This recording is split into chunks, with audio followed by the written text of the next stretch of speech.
Deborah is an associate professor of Spanish at Indiana University, but she is a comparatist in her training and research, and she has consistently sort of spent her time on the divide between Latin America and the United States in her scholarship. And so that is part of the reason why I wanted to sort of bring Latin American and American studies together in this kind of a format to have this kind of a discussion.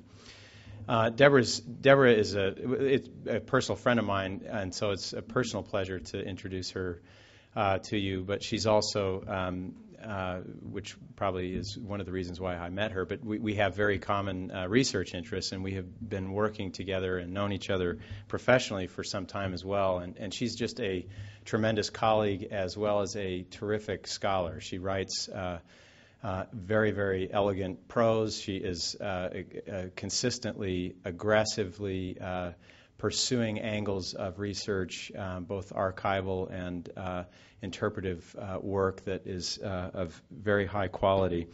Her first book was History and Memory in the Two Souths, which explored the implications of a statement made by Carlos Fuentes. I mean, there are other statements made by other writers along similar lines, in which he implied that William Faulkner really belonged to Latin America, and that was because the U.S. South had experienced a lot of the things that Latin America had experienced: civil conflict, racial conflict, military defeat, underdevelopment, and a number of other issues that connected the U.S. South to Latin America. So her book, History and Memory of the Two Souths, explored a variety of comparative approaches to Latin American and American authors in the 20th century, exploring those implications. And her work since that time has continued to push this issue. She's co-edited a book called Look Away, the U.S. South in New World Studies with Duke University Press, which is a series of essays that explore a variety of these kinds of connections between U.S. Southern experience and Latin America. And you'll notice I'm saying U.S. Southern instead of American South, because it gets very confusing when you say American South and South America, for example.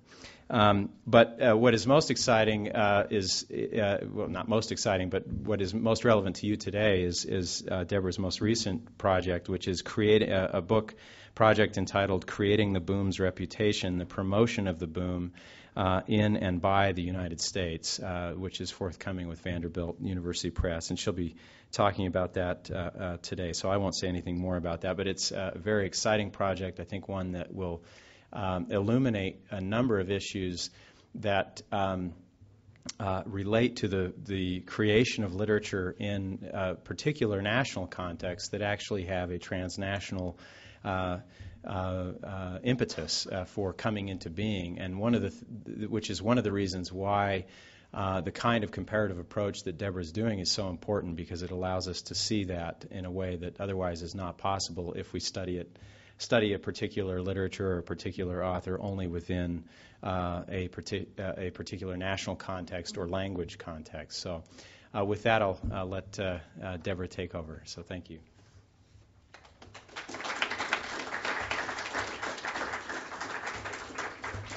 It's really kind of hard to start after a wonderful welcome like that. I wanted to thank you all for having me here and for being here, and I'm truly grateful to be here. And you should know that George was too modest to say that his essay is the opening essay in our collection, Look Away. And it is a fantastic essay, and it's really well positioned to open up the dialogue in terms of what are some of the points of contact that we share with the U.S. South, with Latin America, with the Caribbean. And I should also I want to reiterate what a fantastic colleague and resource and friend he's been to me, too. And I once had somebody approach me, a former BYU graduate student approached me at a conference and said, I'm working on this, and this is really exciting to me, and can you give me some suggestions for things that I can do or read? And I said, well, you actually have one of the best resources in your own department, but I guess Emron was in English, and so I just want to sort of say that I've learned a tremendous amount from George, and I'm grateful for the opportunity to be here. And I too hope that I may be as clear as possible in this presentation. If you have any questions afterwards, please feel free to ask them. What I'm going to do today is give a brief overview of the project that George just mentioned, and then I'm going to present an aspect of my research from the project. The backdrop of the project that I'm working on, which studies the promotion of Latin American literature in the States in the 60s and 70s, the backdrop of this is generally the post-Cuban revolutionary period. The Cuban Revolution sparked great interest in Latin America throughout the U.S., which was dominated by Cold War politics during this period, of course. During these years, authors such as Julio Cortázar, Carlos Fuentes, Gabriel García Márquez, and Mario Vargas Llosa rose to prominence in Spanish-speaking countries and throughout the West as part of the literary movement known as the Boom.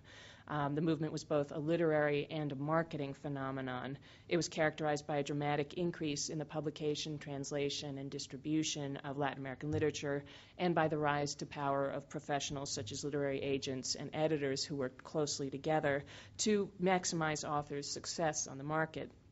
The boom was also notable for its ideological coherence, which was grounded in support for the Cuban Revolution. Many Latin American writers supported the Cuban government during its first decade, and the island quickly became a center of intellectual activity. And it was the desire to create a counterpole to Cuba, which resulted in, this is just a sort of digression right now, but that's what resulted in the foundation of what is now the Americas Society, with funding from the Rockefeller and Ford Foundation. So there's this desire to create a counterpole and a counterpull, if you will, to attract Latin American authors to come to the U.S. and not just go to Cuba. I studied the U.S.-based promotion and reception of boom authors, their contemporaries, and their work within the context of state and non-state forces that brought the movement to a large reading public in the U.S. The academy here, publishers, and cultural institutions such as what is now the Americas Society, they negotiated a tricky fault line during this period. On the one hand, the Cold War kept a tight hold on politics and culture in the U.S. High levels of official interest in Spanish America due to political events led the U.S. government to restrict authors and many other intellectuals, but authors' physical presence in the U.S. through the McCarran-Walter Act of 1952, which denied visas on ideological grounds, primarily leftist inclinations or suspicions thereof, or associations with others who are considered to be leftists. But on the other hand, there was growing public interest in literature from Latin America, and this encouraged publishers to sign up authors while downplaying their politics, many of which were often anti-U.S. In many cases, the interest in Latin America was rooted in a genuine commitment to the region's cultures and a desire to share it with the U.S. audience. However, some of the interest in disseminating Latin American literature in the U.S. was deeply vested, motivated by a desire first to make U.S. cultural activity attractive to Latin American intellectuals, and second, to counter Cuba's influence on the latter, as I've already mentioned, by creating alternative U.S.-based centers of cultural activity and production. Now, the great paradox of this period is that support for the promotion of Latin American literature in the U.S. frequently came from programs and organizations funded by the government. Think of the USIA, which, again, as another parenthesis, the USIA during this period was sending Louis Armstrong, Dizzy Gillespie, productions of Porgy and Bess throughout the world, not just to Latin America, but throughout the world as representatives of U.S. culture abroad in order to cultivate some sort of image of U.S. culture internationally and to sort of foster positive associations with it. But you've got government funding agencies such as the USIA, the State Department, and the CIA that were funding some of these promotional projects. Think also of the National Defense Education Act of 1958, which was part of the U.S. Culture in the World project. Support also came from organizations such as the anti-communist inclined Rockefeller Foundation. Now, these programs, as I've just said, promoted U.S. cultural achievements abroad and were also inspired by the liberal belief that greater understanding of and respect for cultural production of other universities would ultimately benefit national security. As Michael Berube recently wrote, In a perverse yet entirely unremarkable sense, the years of the Cold War were the good old days for U.S. artists and intellectuals, the days when the CIA was the NEA. Imagine a time when the work of abstract expressionists and 12-tone composers was considered vital to national security, a time when the establishment of the Pax Americana required the funding and nourishment of a non-communist left with high modernist tastes in arts and letters. It is hard to tamp down a sense of nostalgia, end of quote. His assessment holds remarkably true as well for the study of the trajectory of Latin American literature in the U.S. Both the works and their authors were important and, in the case of the writers, considered threatening to national security. What I'm looking at today studies this from sort of the other end of the telescope. Instead of studying the promotion of Latin American literature in the U.S., I'm looking at the use by the State Department of William Faulkner as a goodwill ambassador to Latin America, this as another branch of its efforts to reach out to writers and intellectuals in the region. And we have to consider here the fact that writers and intellectuals are not just sort of, they were opinion makers, they're public opinion makers. And so the opinions and views and attitudes of these writers and intellectuals towards the U.S. was critical for U.S. government and official purposes as an effort to gain the goodwill and positive associations towards the U.S. on the part of the general public. In 1950, when Faulkner was awarded the Nobel Prize for Literature, he initially declined to travel to Stockholm to pick up the award. The U.S. ambassador to Sweden sent an urgent cable to Secretary of State Dean Acheson expressing his concern at the situation, for his refusal to travel had provoked both criticism and disappointment amongst the Swedes, threatening to the U.S. with international embarrassment. And I'm quoting from the cable here. Embassy believes most helpful if he could be induced to come to Stockholm. Muna Lee and other officers in department personally acquainted Faulkner might be helpful persuading him change plans, end quote. Muna Lee, who was both a Southern poet and a State Department official, played her cards very carefully, and within a week, the Secretary of State notified the ambassador that Faulkner had, after all, accepted the invitation. Faulkner was one of the stars of the festivities that year, impressing the public, the press, and critics alike. The State Department took note of his success, and over the next few years persuaded him to serve, and there was a lot of arm twisting involved here, but they persuaded him to serve as a goodwill ambassador in Japan, Philippines, Greece, Iceland, Latin America, and elsewhere. On his trips, he taught, spoke about his work, and commented on race relations in the U.S. Both his words and his very presence testified to American achievements in the nations hostile towards the U.S., and his visits were instrumental in tempering this sentiment. Today, I'm going to focus just on Faulkner's 2 trips to Latin America, both of which were made at the behest and on the dime of the State Department, which sought to cultivate goodwill towards the states through cultural channels during a period of significant anti-American political sentiment in the region. I'll examine the political motivations behind the invitations to Faulkner, demonstrating how his visits were planned as strategic elements in the State Department's efforts to promote U.S. interests abroad, as well as in its propaganda wars against communism, the eradication of which in Latin America was a primary foreign policy goal of the Eisenhower and Kennedy administrations. While much has been published on the subject of Faulkner's influence on Latin American writers, and George and I are, of course, both guilty of this, the Southerners' trips to the region have received relatively little attention. Joseph Blattner discusses his travels for the State Department in his monumental biography.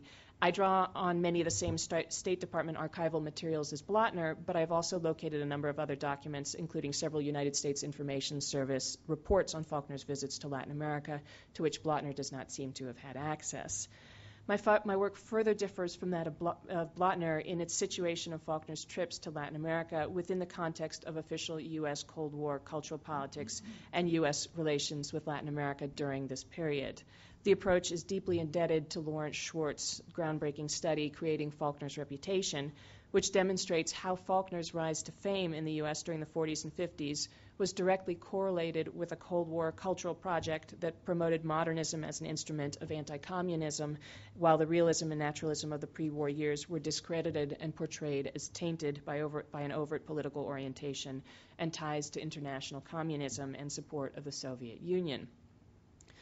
Faulkner's revamped reputation as a non-political, modernist artist who addressed universal truths and old verities, that is, as a writer with widespread appeal, made him extremely attractive as a cultural emissary to the Department of State. So too did the fact that he had been an influential and popular literary figure in Europe and Latin America, among other places, long before he came to enjoy a positive reputation in the U.S. Faulkner was one of many writers, including Robert Frost, Catherine Ann Porter, and others, whom the State Department sent to Latin America in the 50s and 60s as part of a concerted campaign to improve relations with the region. As I mentioned before, in general, these years marked the era of government funding of cultural diplomacy programs. Now, following World War II, Latin America had ceased to be a strategic site for U.S. policy interests, and the attention and aid given to the region under the Good Neighbor policy dwindled. In the 1950s, however, official interest waxed anew as leftist activism and regimes gained power in the region. The Cuban Revolution and Fidel Castro's subsequent engagement with the subsequent Soviet Union and socialist politics brought this interest to a head, making Cuba and Latin America as a whole central focuses of propaganda wars for anti-communist organizations, both public and private, in the U.S. Throughout the Cold War, the U.S. government followed a containment policy towards the Soviet Union, taking numerous measures to eliminate the communist threat in its site of origins, as well as preventing it from spreading to and within the U.S.'s own borders. For example, the McCarran-Walter Act, which I already mentioned, prevented politicians and intellectuals with socialist sympathies, including writers such as Fuentes Garcia Marquez and Pablo Neruda, from entering the states. And the U.S. also intervened in governments whose politics leaned too far to the left, as was the case in the Guatemalan coup of 1954. This generated significant anti-American sentiment in the region, as did the nation's support for neo-colonial enterprises such as the United Fruit Company and for repressive but anti-communist dictatorships in Latin America. However, against the recommendation of some administration officials that more development assistance be directed at Latin America, President Eisenhower concentrated foreign aid on areas that he considered to be more vulnerable to communist advances. He instead urged the Latin American nations to pursue their economic development by attracting private foreign investment, a policy that resulted in charges that the U.S. was neglecting the region, leaving it vulnerable to communist penetration. Faulkner visited Latin America twice under the aegis of the State Department, both at key moments in U.S. relations with the region. His first trip was in August of 1954, just weeks after the Guatemalan coup, when he attended an international writers' conference in Brazil and made brief stops in Peru and Venezuela. He returned to Venezuela in April of 1961, that is during the early days of the Kennedy administration, which had trained its sites, and just after the Cuban Revolution of '59. And at this point, the Kennedy administration had trained its sights on Latin America and was preparing to announce the Alliance for Progress later that year. Given the political climate within which both visits took place, it's no accident that they were urged by State Department officials as public relations move designed to offset criticism of the U.S. in local press and to improve the U.S.'s relationship with the Latin American nations, as well as its image in general. As Helen Oakley writes, it is surely not coincidental that the visit to Brazil took place in 1954, the year in which the CIA offensive to wipe out the threat of communism in Guatemala had reached its most intense stage. In this sensitive climate, the importance to the U.S. government of promoting good relations with other Latin American countries would have been paramount, and the use of culture as an ideological tool was an indirect way of doing so. Additionally, U.S.-Brazilian relations in the early 1950s had been rather strained. The intensive drive on the part of the U.S. government to root out communism in Latin America had the effect of risking the economic neglect and subsequent alienation of many countries, end of quote. That Faulkner first visited Latin America in the aftermath of the Guatemalan coup may, after all, have been coincidental. The conference had long been planned for 1954 as part of the year-long celebration marking the fourth centennial of the city's founding, and the invitation had been extended to Faulkner by the time the coup took place. However, even though U.S. officials in Brazil ultimately felt that the visit had fallen short of its goals, the publicity windfall from the trip certainly worked in favor of the State Department's efforts to improve strained relations with the Latin American nations.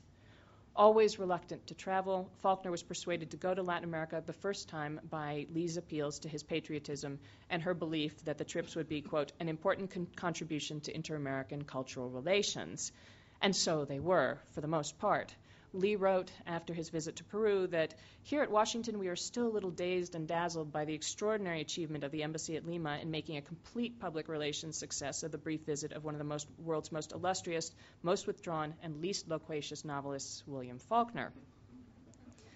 She further gloated that while the most recent issue of Newsweek had just called Faulkner the most reticent author in the world, Lima officials had a, quote, signal triumph not only in leading William Faulkner to a press interview, but making him speak, end quote. She continued that we know already from press statements in various countries and from expressions of personal reactions how much the Faulkner visit to South America has done to further understanding and goodwill. And we know from William Faulkner that he intends to build on these foundations. From Lima, Faulkner traveled to Sao Paulo to attend the International Writers' Conference. USIS officers had urged the Department of State to provide support for the visit, which they felt was well-timed to deflect rising hostilities towards the U.S. and Brazil. Faulkner's participation in the conference also had the potential to shine a positive light on U.S. cultural achievements for an audience of prominent and influential writers from around the world. The State Department also sent Robert Frost to the conference, although the two never met. And according to Lee, quote, both Frost, 80 and suspicious of airplanes, Faulkner, deliberately withdrawn, self-immolated for the past 30 years in his own Mississippi county, both accepted the Brazilian invitation and are making the long trip because the department put it to them as an important contribution to inter-American cultural relations. They are going to South America because they believe that they serve their country by doing so. That is also the view of the Department of State, end quote. One official, Philip Rain, urged the State Department to support Faulkner's trip as a means of counterbalancing, and this is a long quote, bear with me, the flood of adverse publicity which the department received because of alleged indifference and non-support of the U.S. exhibits in the International Exhibition of Modern Art, which was a pre-quadricentennial event inaugurating the series of festivities. We are still receiving and answering letters of protest on that score. A further reason for officially sponsoring our Nobel Prize winner is the bitter criticism made of us in the Brazilian press when the Brazilian writer Jocelyn do Rego was temporarily denied a U.S. visa, presumably under McCarran-Walter, denied the visa because of alleged connections with political fellow travelers and favorable reviews of his works in some leftist papers. Although he was later given his visa, the incident clouded our cultural relations with Brazil to some extent. Rain also wrote that the public affairs staff and the Brazil desk are in complete agreement that it would definitely further the interests of the U.S. for William Faulkner to participate in the International Writers' Congress. Faulkner arrived in Sao Paulo on August 8th and promptly started drinking heavily. As a result, he was unable to attend any meetings of the Congress on the 9th, although he did put in a brief appearance at a reception in his honor that evening. This was not the first time this had happened. After a visit to Japan, the Japanese embassy prepared a little brochure on, essentially entitled "How to Handle Mr. Faulkner During Official Visits." He was watched closely at the reception on the 9th to prevent him from drinking excessively, but later that evening he drank himself into a, quote, pre-coma state that required medical care on the 10th, causing him to again miss all conference activities as well as a scheduled press conference. USIS Public Affairs Officer John Campbell stayed with Faulkner through the day and well into the evening, trying to keep him away from alcohol so that he might be able to attend subsequent Congress activities. Concerned about the public relations fallout from the writer's absences, plus he was discovered in the pre-coma state by a journalist who was trying to ring him in his room, but concerned about the PR fallout, Campbell made, quote, constant and strong appeal to the man to get himself on his feet so that news of his state would not be taken up by the unfriendly press, end quote. On the morning of the 11th, Faulkner briefly attended a plenary session of the Congress. He recovered enough by the afternoon to give an excellent interview at a press conference, and during the remainder of his stay, he engaged primarily in PR activities. He gave a lecture at the city's Binational Center, visited agricultural facilities, and met with Brazilian writers and literary critics, as well as USIS officials. On the whole, Faulkner seemed to enjoy himself during the latter part of his stay, and the public record indicates that he did leave a positive impression on the Brazilians with whom he interacted, as well as on the general public. According to George Monteiro, while rumors of his drunkenness did circulate, especially among intellectuals, the public was less aware of the situation, for it was reported publicly that recurrence of an old war injury had so incapacitated him that he was unable to attend the sessions of the Congress. In its coverage of his first press conference, one newspaper spoke in glowing terms of Faulkner's genius, foregrounding his concern for the problem of race, which was also a key issue in Brazil. After his talk at the Binational Center, the paper commented on his comfortable dialogue with the audience, which enthusiastically engaged with the writer. USIS, however, took a bleaker view of the visit's success from the perspective of publicity for the U.S. The official report on the visit acknowledged that although the press was aware of his indulgence in alcohol, he had received good coverage and, quote, that for the great number of Brazilians in general who saw him at such times or read the press accounts, his visit may be said to have given some luster to American participation in the Congress, end quote. It was, however, a discouraging and unrewarding experience for the conference participants who had hoped to interact more with him. That is, for the writers and intellectuals who were key targets of official efforts of cultural diplomacy, precisely because they could use their prestige as public figures to influence their compatriots' attitudes towards the U.S. And it was an anxious week, the report says, on the whole, for the USIS officers who, quote, were with him constantly during his stay to avoid any untold incidents and any unfavorable press coverage by communist newspapers, end quote. Faulkner had been an official delegate to a Congress that the USIS viewed as important to developing Sao Paulo's international reputation, and he had missed most of his efforts to participate, casting the U.S. in a negative light. The report concluded that, quote, maximum effect from the visit of Mr. Faulkner was not achieved and that the fruits of his visit were not commensurate with the financial investment made by the U.S. government in order to make possible his visits to Sao Paulo, end quote. Faulkner did, however, have one more chance to help the State Department with its PR campaign. His return trip home included a brief stop in Caracas to change planes, and when the USIS information officer learned of the stop, he set up an interview with several trusted local reporters. Faulkner was on that day, and the interview was quite a success. While his performance in Brazil thus failed to meet expectations, he did generate significant positive publicity for the U.S. during his visits to Peru and Venezuela. And on the whole, he was keenly aware of the impact that his presence had on local audiences during his State Department-sponsored trips. After returning to the U.S., he wrote to one official that, quote, I now know something of the problems the U.S. has to cope with in Latin America and the problems which the State Department has to face in order to cope with them. And he promised to make himself available to the department as needed. Over the next few years, he did keep his promise and made several other official visits.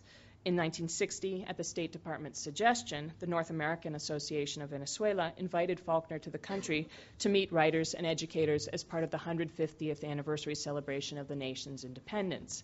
U.S. officials had high expectations for Faulkner's visits, as can be clearly seen in Munali's comments to the USIS public affairs officer in Caracas that, although the visit was not official, I know you will do what you can to help make his visit a success and to have it redound to the greater glory of the United States of America. So will he, hence this budget, end quote.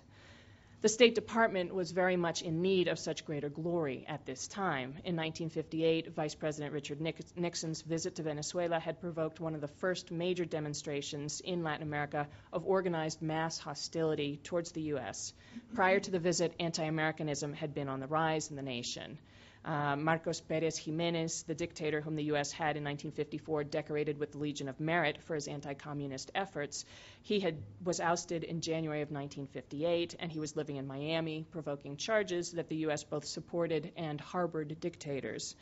The U.S. government had imposed a quota on crude oil imports from the nation, triggering great concern about negative effects on the local economy, and the communists whose activities had been stifled under Pérez Jiménez were able to operate much more freely in the as-of-yet unsettled political climate.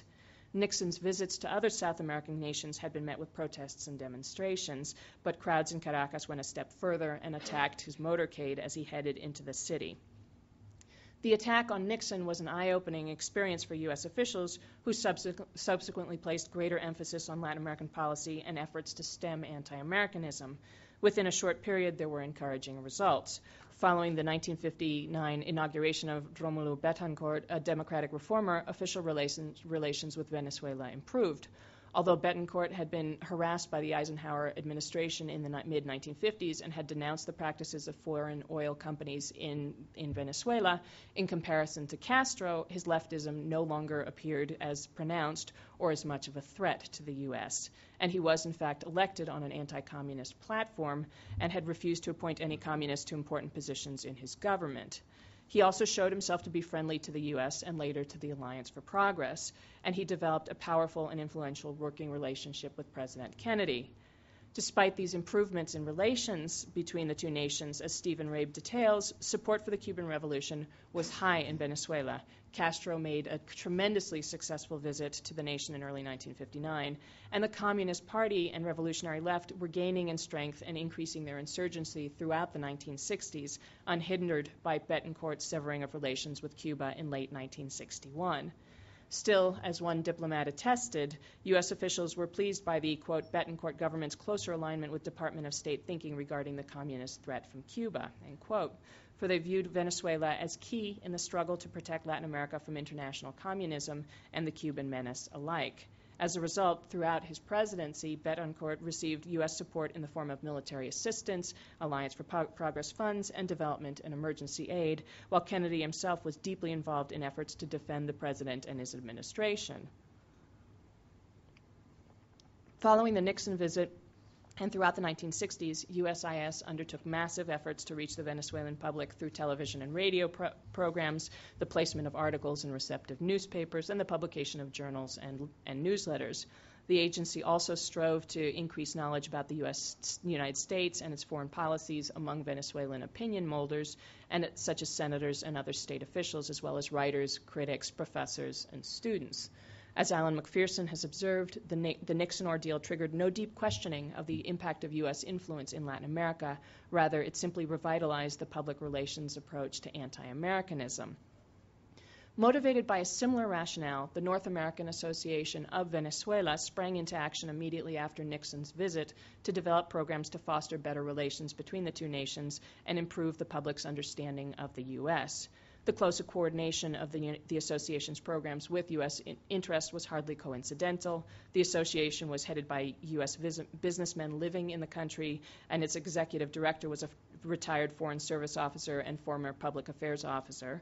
The USIS office in Caracas, in fact, felt that the association's programs represented a private U.S. program that paralleled and complemented those of the USIS, a situation that was no doubt aided by the presence of several USIS officers on the association's committees and the fact that, as USIS reports detail, quote, USIS Caracas is assisting in all North American Association activities to the, end quote, to the degree that the latter were seen to, quote, represent a virtual extension of USIS operations, end quote.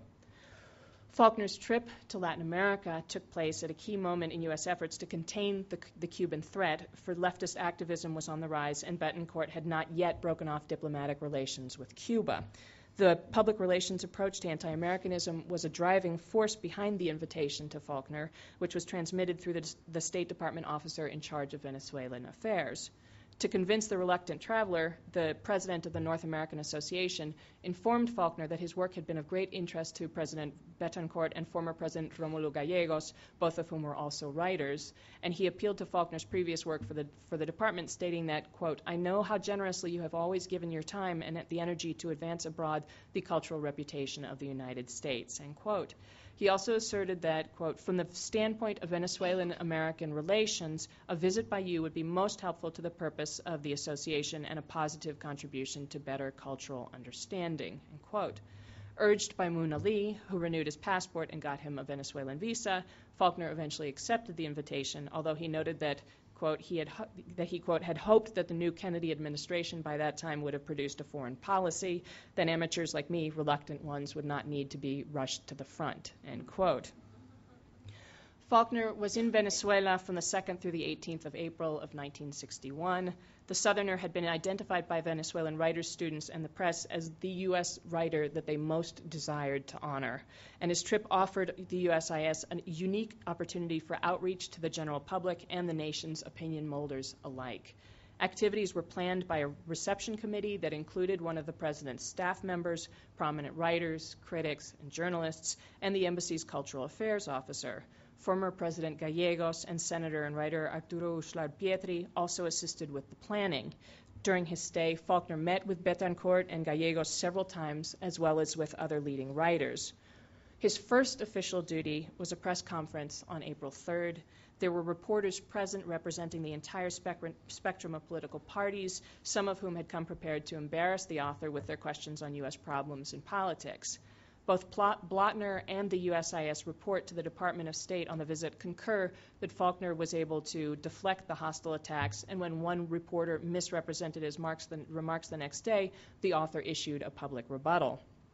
The USIS report, though, glossed over this incident and chose to represent the event as a great success. Quote, "From the first published results of the press conference, it was evident that Mr. Faulkner had evoked a favorable response. Most of the coverage on him during the remainder of his tour proceeded from the tone set at the conference." On April 6th, Faulkner was decorated with the Order of Andrés Bello, Venezuela's highest civilian honor. Gallegos, who had himself been received into the order, bestowed it on him. Faulkner delighted Venezuelans by replacing his Legion of Honor rosette with the one that he had just received and which he wore throughout the remainder of his stay, and he also delighted them by reading his acceptance speech in Spanish, a gesture that a U.S. official described as one of his most effective acts in Venezuela. During the remainder of his stay, he gave several lectures, attended ceremonies and receptions in his honor, traveled to other cities, and spent time with his daughter and son-in-law, Victoria and Bill Fielden, who were at that time living in Caracas. The events in which he participated received quite a bit of positive press coverage in various media throughout his stay. There was additionally a series of radio programs on his work, a roundtable discussion of his life and works on the national television station, and publication of translations of his work and of criticism thereof in the papers. Throughout his visit and for weeks afterwards, Faulkner gave the State Department the positive publicity that it had so desperately wanted, especially given that the Bay of Pigs fiasco, which went unmentioned in the USIS post-visit report, Bay of Pigs took place the day before Faulkner returned to the U.S. USIS was also quick to brag that coverage of Faulkner's visit overshadowed that of Russia's launching of an astronaut in several newspapers. The North American Association and USIS in Venezuela were able to take advantage of Faulkner's visit in a way that had eluded the embassy in Brazil several years earlier.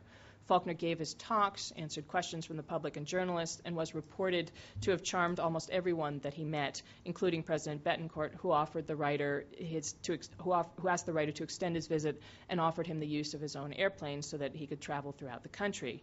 As Hugh Jenks of the North American Association wrote afterwards, the cultural leaders of Venezuela, many of whom are predisposed to take an anti-U.S. attitude on all international issues, include writers, artists, newspaper commentators, educators, and people in government, as well as many on the fencers. Its members tend to agree with the communist tenet that the U.S. is grossly materialistic with no cultural achievements. To bring a literary figure of the stature of Faulkner was an effective refutation of this view. The leftist extremists, who certainly would have exploited the visits for anti-U.S. attacks if they felt they could have made hay, remained silent. Mr. Faulkner's evident popularity was too great for them to make the pitch. End quote. USIS officials hailed the visit as one of the greatest boons to U.S.-Venezuelan relations that has happened for a long time. According to the cultural affairs officers, I don't think any other living North American could have affected the minds and hearts of Venezuelans as he did during his 2 weeks here. The most hardened pressed elements, the politically unsympathetic, all fell before his charm and his unwavering integrity. Even if nothing else of cultural note happens to us, we will be able to feed upon the effects of his visit for a long time to come. USIS was keenly aware of the high stakes of the visit as well as its ultimate success. Immediately afterwards, the public affairs officer wrote that Faulkner's, quote, presence in Venezuela gave substance to the kind of cultural exchange with Latin America which President Kennedy promised in his recent address, end quote. It continues. The embassy and all of the North Americans in Venezuela will draw for a long period of time upon the increased understanding and appreciation of United States cultural achievements which William Faulkner engendered in person here. He further asserted that if he were to come back again and as the guest of the president, he could, with the reservoir of personal relationships he has now established here, provide the United States with one of the most stable cultural bridges to Latin America, end quote.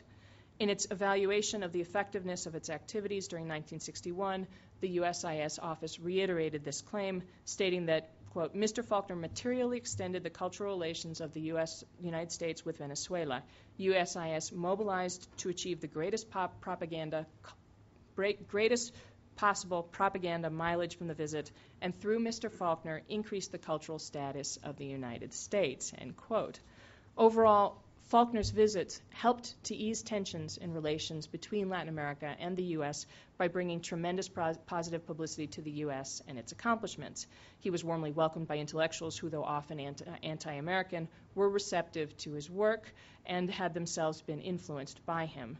Their stamp of approval may not have always won over the hostile journalists who occasionally sought to ambush him, but it did neutralize their effects, while Faulkner's charm won the public over. Characterized respectively as one of the great events in inter-American cultural relations and one of the most successful of all cultural approaches by the U.S. to Venezuela, Faulkner's trips fulfilled the wildest dreams and the underlying political agenda of the government that sponsored his travels by furthering understanding and goodwill between the U.S. and Latin America. Faulkner returned from his travels vowing to learn Spanish. He also received invitations to visit Puerto Rico and Mexico, but he died before he was able to honor them. He did, however, make a contribution to Latin American cultural life that extended beyond his death. His sympathy engaged by writers' stories about difficulties publishing in the region and by his own awareness of how Latin American writers were virtually unknown in the U.S. Before leaving Venezuela, Faulkner, quote, promised that when he returned to the United States, one of his first projects would be to convince a foundation that it should underwrite a program for the translation of Latin American authors into English. He kept his promise, and soon after his return to the U.S., the William Faulkner Foundation announced the Ibero-American Novel Project, a competition that sought to choose the best recently written novels and assist in the process of finding publishers and translators for them in the U.S. Although the competition ultimately fell short of its goals, it did succeed in gaining publicity for Latin American authors during the key period when interest in them was on the upswing throughout the West. It generated great interest and goodwill among Latin American intellectuals who felt that it offered an opportunity to establish dialogues between intellectuals from the North and South. By taking an active role in promoting Latin American literature in the U.S., Faulkner was, in effect, carrying on his State Department mission in his own way and on his own terms.